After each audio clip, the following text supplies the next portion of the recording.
From the Ticats Audio Network, this is Tiger Cats Game Day with Courtney Stephen and Mike Daly.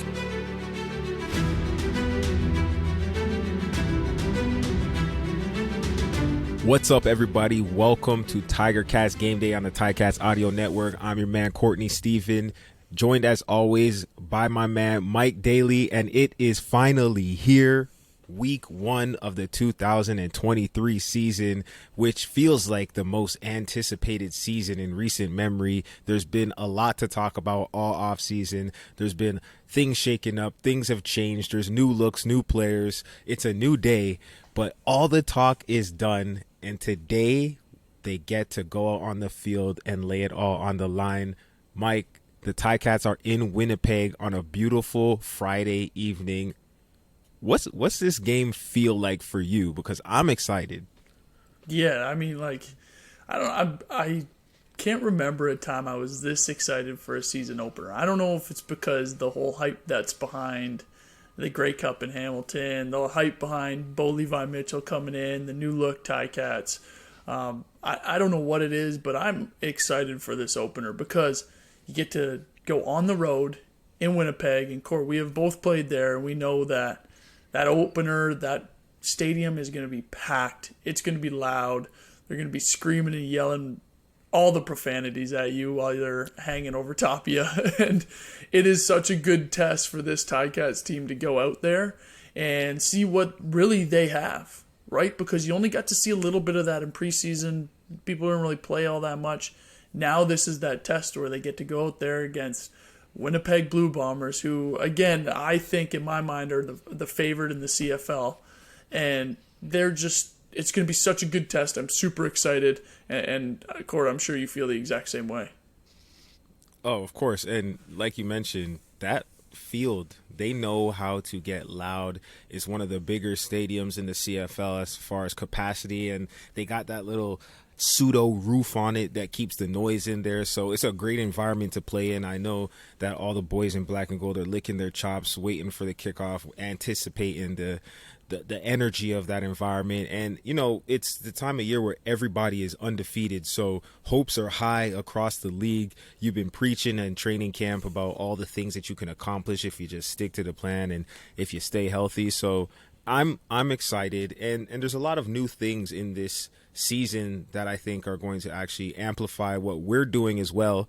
Not just new players on the team to talk about, but also this year the CFL and Pro Football Focus have a new partnership, which is going to give us a chance to dive deeper into some of the stats, some of the analytics, some of the head-to-head player comparisons and positional breakdowns, so we can see really who is the diamond in the rough or who is not getting enough credit as they should. You know, the average CFL fan, we can watch and we can see it feels like this person is consistent. They're doing their thing. But, you know, Pro Football Focus, what they do is they grade each play on over 200 different items. They'll measure different statistics, and then they grade out these players just like you got graded out in school. So you can see on a percentage basis, on a scale from 1 to 100, how well a player played in a game. And so we'll be using that for some fun takes, and just making this thing a lot more interesting for all the people who love to nerd out on CFL football. But before we get into the football and the rankings and stuff like that, let's talk about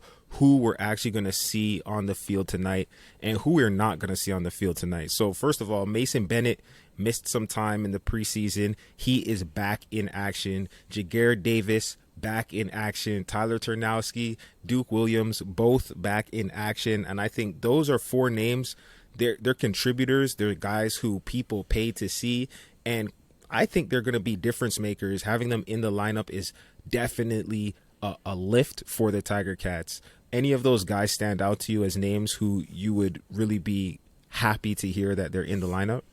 Yeah, the one that stands out immediately is Jagger Davis, right? This is no surprise to Ticat fans, seeing him in Hamilton and then in Toronto. Like, he's a game breaker, right? You talk about a guy that has all the tools as a pass rusher, whether it's just being able to make an O-lineman completely miss him when he's trying to get to the quarterback, or whether he wants to run right over the top of them. And actually, a couple times you've seen him cover a little bit, and I know he drops into the zones, and he can do that as well. He is an absolute athlete and an all-time gamer, and it's just incredible to have him back on the Ticats because he's really there's gonna be a couple games this year, Court, where he is gonna just break the game open. He will win a quarter, 2 quarters by himself, because he's just going to absolutely disrupt that offense. And that's what he does. So it's really, really good to see him back in there because I think that's what the Ticats are going to really need is that pass rush to be able to, step up and especially in this Winnipeg game, get to Zach and make him feel uncomfortable back there. Absolutely. We're going to talk more about that pass rush and all the different ways that they're going to get to the quarterback or hope to get to the quarterback. But Ja'Gared Davis, you don't even have to draw a play up for him. He can win his one-on-one battle. He is a threat at all times. Love to see that guy in the lineup. Somebody on the other side of the ball who the Ticats brought in, one of the best offensive linemen in the league, Joel Figueroa, will be a game-time decision. He is going to be protecting the blind side of Bo Levi Mitchell on that left tackle. An integral part of every offense is that tackle on the quarterback's blind side, because if you don't protect the quarterback from those big hits, then a lot of stuff goes downhill really quickly. So we'll be anxious to see if Big Fig is actually suited up and how much he does play. I think he will be a huge addition to this offensive line, which already includes a lot of great players. There are a few folks who will not be suiting up in this one. Dylan Wynn, Anthony Johnson, both on the 6-game injured list. But it's almost crazy to say this defensive line is so stacked that they almost can't afford to let Dylan Wynn stay on the 6th game for as long as he needs to make sure he's 100% when he comes back. I don't feel like the need to rush Dylan Wynn back when you've got the likes of Sales, Malik Carney, Ja'Gared Davis, and then Ted Laurent and Mason Bennett coming off the bench, Kabongo. I mean, they are stacked on the D-line, so Dylan Wynn is probably not sweating. Although he wants to be in there, he's probably not feeling very anxious that he is missing out on week 1. What do you think? Yeah, with the addition of Casey Sales, that is incredible. When you talk about the Pro Football Focus, he's at the top of every single D lineman. Always. Every single game he is. He's just an absolute game breaker. And the cool thing is that once Dylan Wynn comes back, Dylan Wynn is as effective, if not more effective.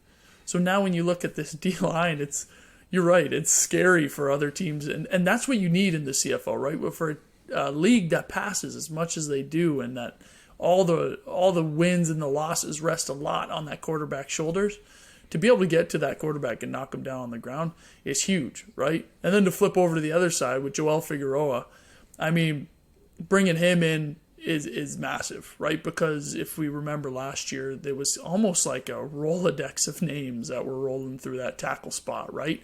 So now having somebody like that in there that's a veteran that knows what he's doing, that is the league's best, I would say, at tackle, that's going to be huge. What I am curious about, Court, and I'm not sure if you picked up on this, but for Joel Figueroa to be a game-time decision and then to only dress one backup O-lineman, that makes my hands sweat a little bit. I'm not sure about you, but if something happens, Joel Figueroa and Kyle Saxon steps in, finding those O-linemen, I mean, it's the first game of the year. I know guys are ready to go and stuff, but, I mean, they haven't been through a whole 60, 70 plays, so that's something I'm going to keep my eye on throughout this game. Absolutely. And to contrast it, they've got 8 on the D-line. And I think one of the main reasons is because those D-line guys, they can play a little special teams for you. There's not too much outside of the field goal that the offensive linemen will do for you. And even on some of the longer field goals, the offensive linemen don't even take those. So it'll be interesting to see. And I think the health of this team will be a common theme that we'll revisit while it's going well. We're still going to probably talk about it because we know how important it is. But let's look at the opponent for a second. Winston Rose, he's not going to be in the game, but this Winnipeg team is returning a ton of starters.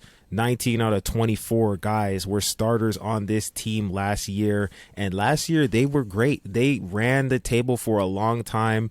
They won almost all of their games at home. They almost won all of their games on the road when you really think about it. This team was tough to beat, And when you have that continuity of bring 19 guys, like that's a lot. And you got to think the guys that they don't have, we took a couple of them, right? So it's really speaks to the credit of what they've built there, and being able to keep those guys together is also something that speaks to the culture they've built in Winnipeg. It's a great team, and you want a great challenge. So early on in this season, they will be testing the Ticats. You got Adam Bighill back there. He's one of the ones who's done this for many, many, many years, and I think Willie Jefferson, Jackson Jeffcoat, like you go down the line, who is not a threat on that defense is almost a question. Who is right. Who is Bo Levi going to attack on that defense? Yeah, and I think, bringing the 19 starters back, that's massive, right? It is very tough to compete with a team that has the building blocks in place already, right? It's not just this 1 month training camp that they've had to put something together. It's last year and the year before, because they've had all this continuity together. I think what is going to be a key for Winnipeg's offense is to see how Brady Oliveira is going to then take this next step, whether it is that next step or whether it's just kind of the same kind of year. I think with him having that one extra year under his belt and starting, I think that's going to be kind of a focus, because anybody that's seen Winnipeg play knows they want to establish a run. Yes, Zach has been playing very, very well, but they always do that with establishing the run. So I think that's where you have to look at this matchup this week. Is the Ticats are very, very good at defending the run, and I would say added more pieces like we were talking about on the defensive line that are going to help solidify that run defense as well, right?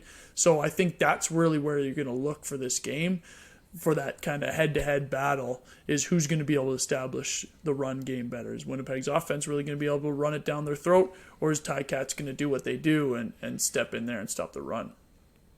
Yeah, containing Winnipeg's run game will be a major point of emphasis for Mark Washington's defense.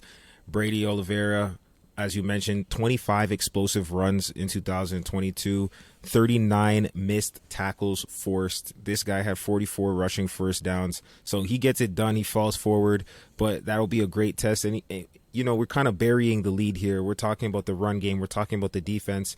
But this really is going to be a clash of two of the CFL's premier veteran quarterbacks, guys who have won multiple Grey Cups, guys who have been playing for over 10 years each. I believe this is Zach's 12th season. This is Bo Levi's 11th season. 2022 might have been Zach's best year of his career. So for a guy who's been playing this long, it almost seems like he's just hitting his stride right now. And with over 300 completions, over 4,100 yards last year, 37 touchdowns to 13 interceptions. He graded out second highest in the CFL among all quarterbacks with a 90.1 passing grade. This guy has escapability. He can create things where no things exist. And I think that is what you see when you look at that offense and you notice guys like Nick Dembski and Dalton Schoen, who was the CFL's most outstanding rookie last year. They shine because they know all I got to do is keep working. If I keep working, Zach's back there keeping the play alive. And if I can just get a foot, if I can get a step, Zach gives you a chance. And that's what's dangerous. And I think when fans are watching this game, the difference between how Zach plays and how Bo plays will be really interesting to watch. Zach, a quarterback who's going to be all over the backfield, scrambling around, maybe not even to run the ball, but scrambling to just change the launch point and continue and extend plays. Bo, a quarterback who's much more of a pocket presence guy. He can move, but he's more of, I'm just going to sidestep you and I'm going to launch the ball down the field, give my receivers an opportunity to catch the ball. Throws one of the most catchable balls in the league. He's going to put it on the money. I'm really excited to watch that head-to-head battle between the two wily veterans. How would you compare these two quarterbacks and what they're bringing to the game? Yeah, I think you said it perfectly, right? I think Zach, when you look at, if you want to put a name to it, right? Zach is that improv quarterback, right? They'll have plays drawn up, and Winnipeg does a really good job on their offense at, we call it smoke and mirrors, right? So essentially it's a simple run play or it's a simple pass play, but they get to it in such a unique way that you don't see in the CFL amongst the other teams. So as a defender, it's just kind of like, wait, what am I really looking at? Oh, it's just a regular run downhill, right? But for those 2 seconds, you're going, what's really going on here? So Winnipeg does a good job with that, but it helps Zach improv because then the defense is kind of that half step behind and he's able to make one of those plays where he gets out of the pocket. Bo, on the other hand, is one of these players where when he has an opportunity to step on your throat with a throw and get that thing downfield and take a shot at that end zone, he will do it. And he is not scared at all to do it, right? And that's what made him so good for so long because this game is built off explosive pass plays, explosive run plays. And Bo Levi is one of the best at doing that. As soon as he sees that, okay, you know what, I think I got this, I'm going to give my receiver a chance, and he's going to launch that thing downfield. He's going to make the smart plays for sure, but he is definitely taking that opportunity to launch that thing downfield when he has a chance. I think when you look at this game too, and a wild card, because Court, I know how you feel about this guy, and I don't ever want to overlook him, but James Butler is this wild card, right? We're talking about all these different players, Duke Williams, Tim White coming in, right? All these different new guys, that how well the defense is going to do. When you turn on film from BC with James Butler last year, he could make somebody miss in a phone booth, right? Now think about that if you haven't heard that before, right? He is making people miss in a phone booth, whether it's running the ball or it's catching the ball. He's the wild card that I just think more people than not are overlooking, and he is really going to make a difference, I think, for this Ticats offense. Oh, I couldn't agree more. And we've spoken about it in the past, and I think it'll be a theme we continue to look at is just how does this team continue drives? Because you can make big plays now and then, but you will live and die by the big play if you're not able to string drives together and convert the little ones. You have to be able to get the 6 yards on second and medium. You have to be able to get the 4 yards on second and short. You have to be able to do all of those things. And I mean, James Butler helps you do that. He's a huge threat in the pass game. So whether that's screens, whether that's checkdowns, or whether that's designed throws to the outside where, they're just swinging it out to him and giving him kind of like a run play on the outside with just a different way of delivering him the ball, he can create his own play out of no play. One-on-one, I really give him the advantage on any defender in the open field. Power, speed, does it all. And I think this offensive line will love that too, because when your running back is a threat to leak out, that makes the defensive ends, especially when you're in a man coverage, the defensive end might have to hesitate because, when the pressure is on, sometimes a defensive end's assignment is to take the back to the flat right now, right? And if the back has to go to the flat right now, that defensive end is now peeling off, and the offensive lineman can double in with that guard. That tackle can come down with that guard and crush somebody. So I think just having the defense think about that extra dimension of this running back, I don't know. He could be staying in. He could be leaking out. And if he does leak out, I want to get there quick because the more space there is, the more dangerous he's going to be and the harder that tackle is going to be. You're right. It's a great dimension to add. And, it's just going to be another exciting thing to watch. Going into Winnipeg with this team, I think the Ticats, one of two teams to win in Winnipeg last year, there's a lot made about trends in the CFL. There was the whole trend about the Ticats struggling in Calgary. They broke that. There was a trend about them having issues in Montreal, and there's trends of them winning at home for a long time. How much credence do you give to trends from last year, or how well a team was doing last year or historically, and how much do you think that's more just people in the media making stuff up and the team is really just looking at this as the next game, everything is 0-0 and none of that matters?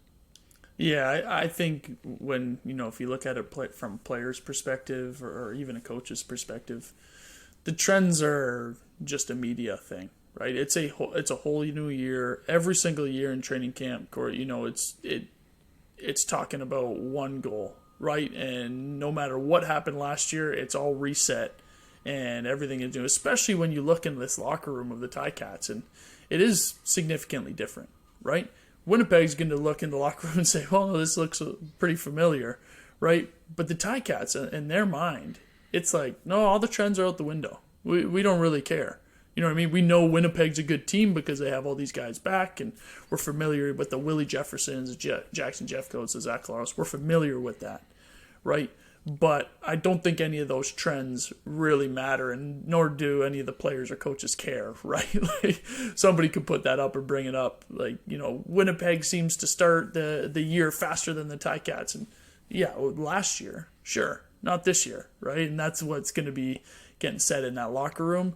So yeah, the trends are just the trends. I think the only trend from last year that will carry over maybe in some of the coaches' minds is that turnover ratio from the previous season. And not necessarily in the trend like, okay, we need to do things way different, because it's a new offense, it's a new defense when you look at it, right? I think what it is, it's like, okay, what did we do last year that we can fix systematically to stop these turnovers, right? And what that is, you're not really sure. Not really sure at this point if it's going to look like a new offense, new defense, whatever it is. But I think that's the only one that's kind of maybe in the back of a few people's minds. Yeah, and for those who aren't watching the stats very closely, last year Winnipeg finished second in the CFL with plus 14 in the turnover differential, while the Ticats finished ninth in the CFL, ninth out of nine with a negative 22 turnover ratio. And there's things that's been put in place to change that, right? Getting pressure up front with your D line, it causes the quarterback to throw more errant throws, and it gives guys like Richard Leonard, who's going into his 6th year, I think he's the best cover guy in this secondary, and I think he'll need to have a big year. I think some of those pass breakups are going to need to turn into interceptions, which he's shown he's got a nose for the ball. He's going to be around it, and he's going to get his hands on it. Going from being a guy who was, one of many that had some chemistry, he played in this backfield for a long time. Now he's the leader. He's the 6-year veteran. He's the guy who people are going to be looking to see what the tempo is. I think, that D-line causing pressure and giving Richard Leonard a chance to get his hands on some interceptions. When he makes picks, man, that turns the game. He got 2 when they went out in Calgary and won and turned that quote-unquote trend around. So I think that'll be significant. I think another thing that could contribute to the turnover differential is having Simone Lawrence back at full strength, at full capacity, a guy who's about half a season, 65 tackles away from moving into 10th all-time in CFL history, currently 13th with 658 tackles. This guy gets to the ball, and the thing that I think separates Simone from a lot of other linebackers in the league is that it's not just the tackles. Like, he gets a lot of those, but he drops in coverage, he sniffs out the screens, he gets his hands on fumbles, he sacks the quarterback, he gets tip balls, and he just kind of makes plays when he has a chance to be out there. Last year, sidelined with some injury troubles, to have him at full strength, I think that makes a humongous difference. And maybe it doesn't show up in the first quarter or the first half, but the longer you leave 21 on the field, the greater the probability that you're going to witness something amazing. So I think, those couple guys on the defense, they go a long way in helping the positive side of the turnover ratio. Mm-hmm. And then having, your Brandon Revenbergs and your David Beards of the offensive line. I think those guys, 2 of the best offensive linemen in the league, I think they give your quarterback a little bit of confidence to stand in there and deliver catchable, smart throws on time so that there's less of those, quarterback fumbles on a sprint out, or less of those drop balls that turn into a interception. Some of those might happen, but I think there'll be less of them when you're not playing from a place of desperation. Yeah, absolutely. And less of them when it's, like you said, an experienced quarterback like Bo Levi, right? Like I said, he likes to go downtown when he can, but he's also experienced enough to say, oh, I don't have that. Here you go, James Butler, right? Here you go, Tim White. Little check downs, the 3-yard plays that make one person miss. Next thing you know, it's 6, 7, 8 yards. That's what wins you games, right? Deciding to make those decisions. And that's really where that experience comes in. And I think, what Ticat fans are really looking for Bo Levi Mitchell to be able to do, right, is, yes, those downtown throws, but also be smart with the ball, right, which helps, again, with that turnover ratio for sure. Hey, this is one thing that I love about the Pro Football Focus. Brandon Revenberg gets a lot of credit for being a tenacious run blocker, getting downhill, bullying people, opening up lanes. But he only is allowed 18 pressures in 622 pass blocking plays. That's 2.9% of plays where he's allowing his person to pressure the quarterback. Not necessarily sack, but just pressure the quarterback. And he graded out first in the CFL in pass blocking grade with 77.9. So he really is, in my mind, the best offensive lineman in the CFL. And I think we need to just give this man his flowers. And this is what I'm so excited for with this Pro Football Focus, because the first two people that should be the first two groups of people that should be most excited are number two, the DBs, because you just don't really know. You know what I mean? A guy could knock down every single pass, not get many picks, but people just aren't throwing his way. He'll grade out, and everyone will look, oh my gosh, this guy's unbelievable. And then the first most excited group has to be the O-lineman. Right? Offensive linemen don't get stats. Because let's get real. Everybody that watches football, hey, me included while I played, Court, I have no idea what's going on that offensive line. I know how they're blocking and doing that. I don't know if somebody's really doing that well or not. So when you team up with this Pro Football Focus, somebody that's looking at stuff like that, now Ticats fans have somewhere to go and be like, Brandon Revenberg is the best offensive lineman in the league because of these reasons. I think the O-line group should all be high-fiving that Pro Football Focus is coming in to help out. Totally. And I mean, the grading system, I mean, at a glance, I'll give it to you. More or less, they have an army of people who watch the film, and on any given play, if you just kind of do your job and it's normal, you're going to get just a 0. Call it a push. It's not a plus, it's not a negative, it's just a 0. If you do something good, then you get a positive number. It can be 0.5 point, 1 point, 1.5, or 2 for something that is just like outstanding, one-handed grab in the championship game, tiptoe in the sideline. Or you can get negatives for something that's bad, missed tackles, drop big plays, giving up a sack fumble for a touchdown in half-point increments, -0.5, -1, -1.5, -2. And they grade every play on that scale, and at the end of the game, you see where you land. And I mean, if you want to get the full details of it, you can go to pff.com/grades and get a little bit more understanding of how they come to these grades. And I think it just makes it more fun as a fan. Like the same reason some people play fantasy, some people like sports betting, other people like the deep analytics. It just gives you a more fun to track along the game and more trash to talk ultimately, because that's what this is about, So speaking about talking trash, let's look at some matchups in this game, or somebody you would want to ISO cam. Who would you want to watch, or what matchup would you want to watch in this game tonight? Yeah, I think, the first one is if Joel Figueroa is a go, him versus that Willie Jefferson, Jackson Jeffcoat combo. Right, I think the cool thing to see is when you get an offensive lineman of his skill, you want to see it on display right away, right? And what a way to do it with Willie Jefferson and Jackson Jeffcoat, right? Like those are the first two guys that you want to see.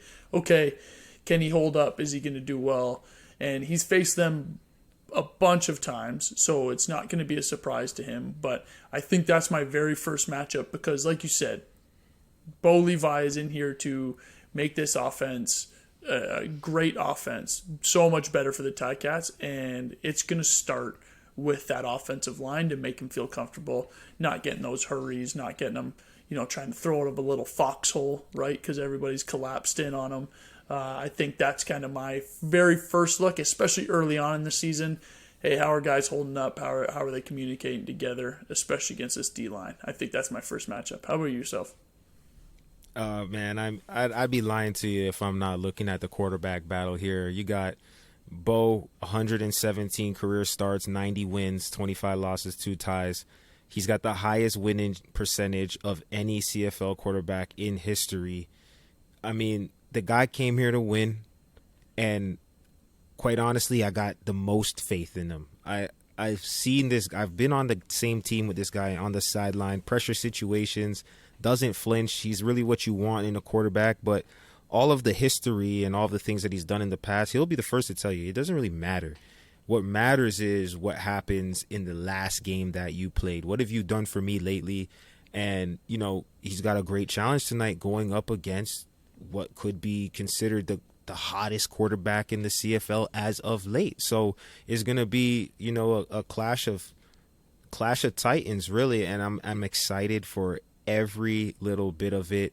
And part of that, an ISO cam I'm gonna put on a certain player is Lawrence Woods III, which I think he has a chance to be an X factor in this one. He return specialist, that's where he cut his teeth in the CFL, but this year he's moved into that field corner spot. He played outstanding in the preseason. You know, just in talking to him off the field, he's put a lot of focus into his game and just taking himself to that next level, so he's prepared to contribute in a more well-rounded way in two phases of the game and not just one. And so I'm excited to see what he does. I think given the right opportunities, he can break a game open and now get an interception that's just like a punt return sometimes. And if you could score on defense, man, it's tough when the other team scores on defense. So I'm going to be looking at Lawrence Woods III, and I'm going to be watching Bo versus Zach. But other than that, I think, you know, the fans are ready. The fans know there's no more talking. There's no more practice. It's game time. It's the time for these folks to go out there and show us what they've been working on all off season, all the sprints they've been doing, all the weights they've been lifting, all the training camp meetings. It's time to let it all hang out. And tonight in Winnipeg at 8:30 p.m. Eastern, that's exactly what they're going to do. The black and gold Ticats are going to take on those Blue Bombers. And this is week 1. If you can't be there because you don't live in Manitoba, then you know what to do. You tune in to listen.ticats.ca and hear your boy RJ and Luke with the call live. Of course, Andy and Bubba, they've got you pre, they've got you post. And if you like what you hear, make sure you subscribe wherever you listen to podcasts, or go onto YouTube and hit that subscribe button, because we've got video and you can come see our beautiful faces every week getting you ready for game day. So for Mike Daly, my name is Courtney Stephen, and we hope you have a great game day. Peace. It's game day and you're ready. So are we. Let us know your thoughts. Email us at gameday@ticats.ca. Courtney Stephen and Mike Daly are here every game day with their insights into today's game. Subscribe to the Ticats Audio Network on Spotify or wherever you get your podcasts.